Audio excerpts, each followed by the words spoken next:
My name is Zach. I'm your cult boyfriend, and today we are going to talk about um, these this series of films here. The topic, the main focus of our discussion, this series of films by Whit Stillman. He's the first director of my 30s that I think has really spoken to me because I've seen all of these films for the first time in the last year. So very good stuff. Very good stuff. I watched Barcelona today. Very cool exploration of doomed bourgeois in love. Stillman creates these insincere environments filled with insecure people, and he studies how the necessary subtext of romantic fantasy and politics deliberately undermines the text itself. What a good film. And it's seen as a series or a trilogy of sorts with the Last Days of Disco and Metropolitan. And while Barcelona isn't as great as Metropolitan or the Last Days of Disco, there's still a lot going on in it. Um, and while it's not as I think as powerful or as insightful, um, it might be more cinematic. You know, Stillman doesn't necessarily like to do, like superficial or traditional, commonplace cinematic things in his films. They're extremely fascinating films, but uh, on the surface, they might seem to be like fetishizing mundane scenarios and yuppie individuals.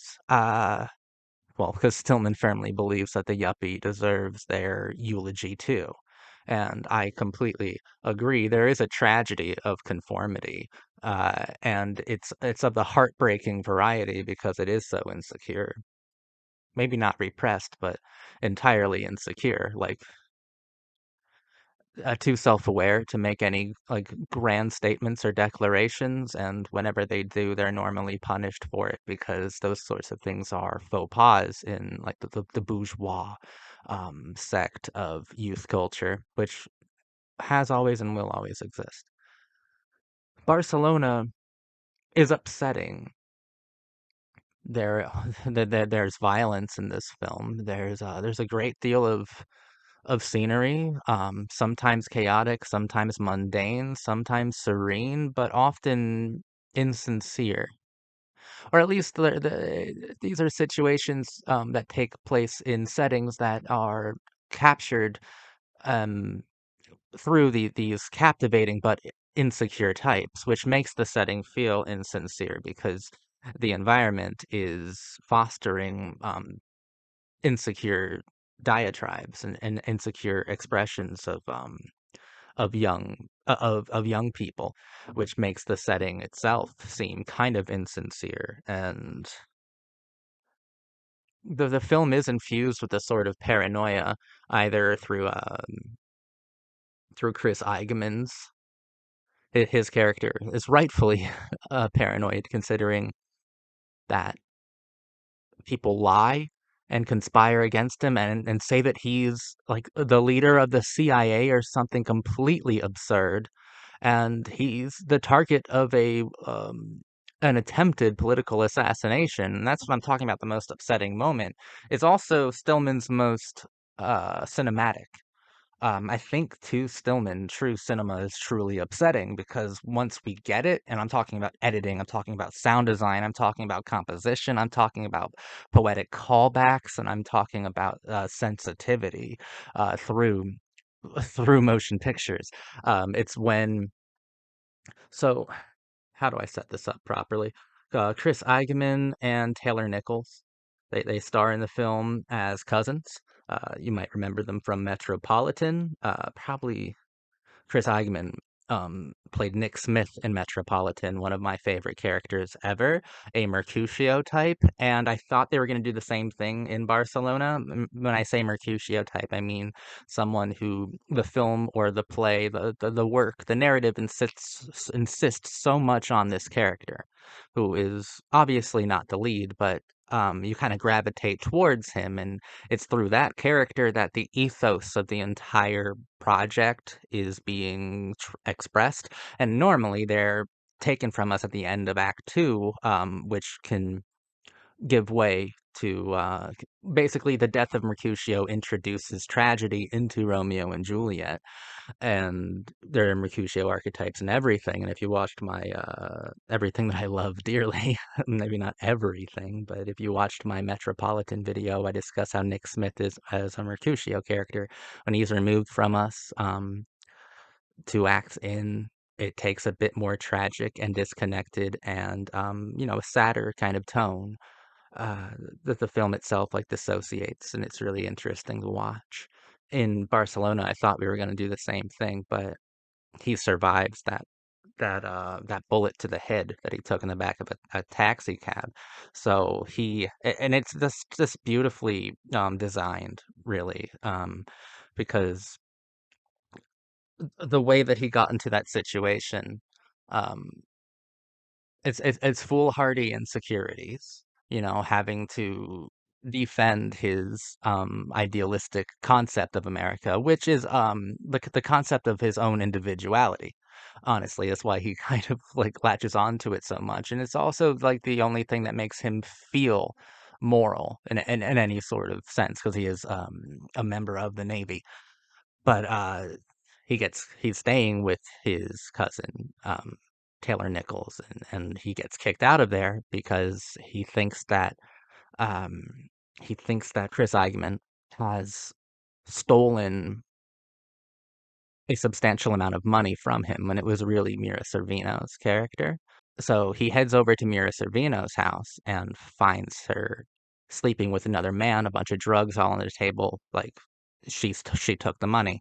And he catches a cab. He doesn't say anything to her. He just catches a cab, and in the back of the cab, he's saying these affirmations to himself that he originally mocked because Taylor Nichols reads a lot of self-help books and stuff.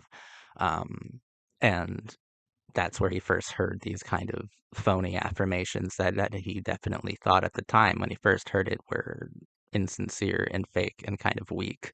And he's doing it in the back of the cab, every day in every way. I am a better Lieutenant Gray, something like that.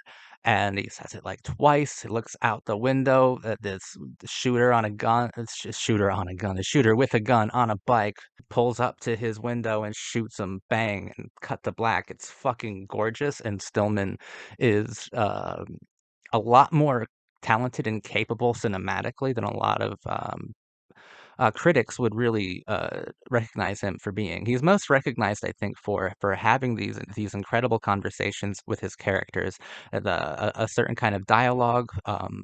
Infused with diatribes that are incredibly insightful, and he's like this postmodern deconstructionist of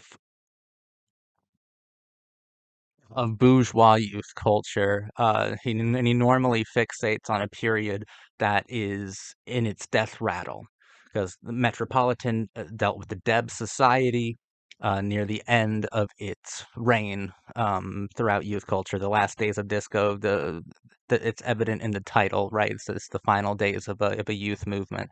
In Barcelona, it's the end of the Cold War.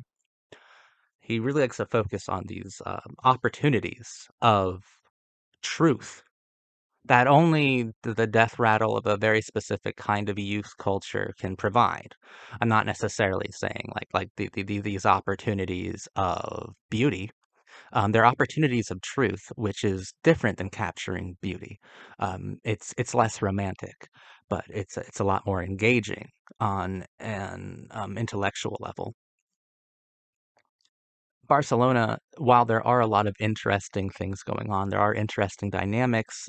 It's not as devoted to pontification, to philosophy. Like it doesn't have as much of a direct, of a verbal philosophical bent as the other two films, which is the only reason why I think it's a little less moving. Because to me, the ensemble is a little small, at least in its masculine characters. Like we only really have Taylor Nichols and Chris Eigeman, and while Chris Eigeman is like one of the best, he's always one of the best characters in a Stillman film. It's normally because of the way that he kind of violently contrasts with everyone else in the piece. When I'm really just stuck with him and just one other, it doesn't. It's not as powerful to me. The dynamic is a bit too simplistic between he and Taylor. Um, there is a lot to get into here. It's just not necessarily the sorts of themes that I like to explore, you know. Like I don't care about how a Bible can be juxtaposed with self-affirmations of capitalism. Like I'm not too into that. Like dancing around with a copy of The Economist and a copy of the Old Testament in your hand while you're listening to jazz music. I'm not too interested in that. Like it's poetic, as you can clearly identify from each symbolic component of what I just described to you. It's just not as interesting to me, I suppose. Mira Sorvino, though, was incredible in this film. She's a great actor, and dude, wow, wow, I have a serious crush now. I forgot about her, and seeing her here, I think that she has some of the best moments, and I think that she may be the character that Stillman's the least sympathetic towards in all three films, which isn't to say that he doesn't like her character, but she is, I mean, she's antagonistic. You know? But she's fucking so beautiful and so hot, and I loved every moment that she was on screen. She has that natural magnetism to her, and I really love that she shared most of her scenes with Chris Eigeman, who is the character who I always love following the most in Stillman's work, or at least one of the characters I enjoy following the most. And they had a really cool energy, and it's very difficult to place her motives because they seem foreign or alien, but that's the point of Barcelona. These Americans there, they can act like assholes and they can act completely self-obsessed, and it's almost always forgiven because they consider that the Spanish women consider that a cultural kink or like a cultural trait that they have to respect and they simply don't understand or something like that. But it gets more complicated because I mean, all Americans are fascists or something in the eyes of a lot of these characters here. When they see these outward problems that these characters expose and express, they're seen as these cultural traits, but at the same time, they can also be seen as toxic cultural traits too. The fact that I don't know what Petra, is that her fucking name?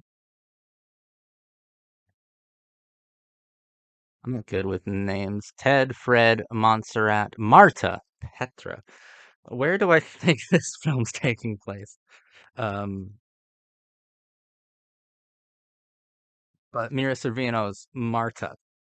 And Montserrat in a large way, actually. Like you don't know what these women are thinking, and but a part of these characters um, simply assumes that the condition of American exceptionalism or of like the anxious American human condition is universal when it's actually not. So, like, there's a lot of projection onto these women when they don't seem to provide these characters or the film or the audience with the sort of reactions that you need dramatically in order to have a coherent sort of narrative. And that's really interesting. I think the most fascinating parts of this film are about the subtext interfering with the text, and they do have a conversation about this, like where Fred knows what subtext is, but he doesn't know what you call the layer above it, which is clearly called the text, because no one's ever interested in the text. They're interested in the subtext. And the text of Barcelona is political. The text of Barcelona is about actual like love and political turmoil. And the subtext of Barcelona is about, you know, American exceptionalism, about rejection, about inadequacies, both political and sexual, about existential inertia and like life-threatening postmodern uh, the life-threatening effects that postmodernism can have on young people arriving at a certain point in their lives. That's the subtext. And while these characters seem really invested and devoted in the subtext and exploring the subtext of each other, it's the text that seems to be most frustrated by that, and the text is what has the largest effect on the characters involved. There are I mean, he this is political violence. Fred gets shot in the face for political violence, for the text that we try to ignore. There are bombings going off at USO houses. There are acts of war going on, of political violence, political unrest and unease, and Barcelona is so fascinated with the juxtaposition between text and subtext, especially when text dominates. I mean, inherently, intrinsically, but by definition, text dominates circumstance. Yet it's the subtext that we're so egotistically devoted to. Fred gets shot in the face, and Pete, Taylor Nichols, even says aloud, like, I can only process colossal events that happen in life in an egoist lens. Like, I thought of how this affected me.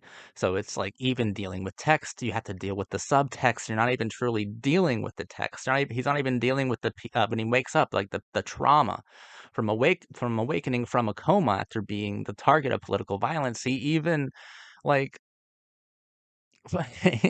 it's funny, like, he forgives the journalist who wrote all these lies about him because he's like, "Well, you're gonna be my in with this girl I'm really interested in now." So the subtext dominates the text once again, but what happens is, like, this postmodern conversation between text and subtext is the most intrusive thing possible, and it's also the most egotistical thing possible because the text is what dominates our lives, even if we would rather wax poetic about our insecurities and about our wants and desires, goals, ambitions, and the outcomes of those things. That's subtext. And the text doesn't necessarily have a moral framework. Subtext does, and subtext is decidedly nihilistic a lot of the time. So there's a lot going on in Barcelona, and I think it really is a fascinating film. It's the weakest of the series of Whit Stillman doomed bourgeois and love films, but it's so powerful, and I think it truly is a good film, a really, really good film. And I hope you enjoyed my video about it. I hope you have a really pleasant day. Thank you for watching me.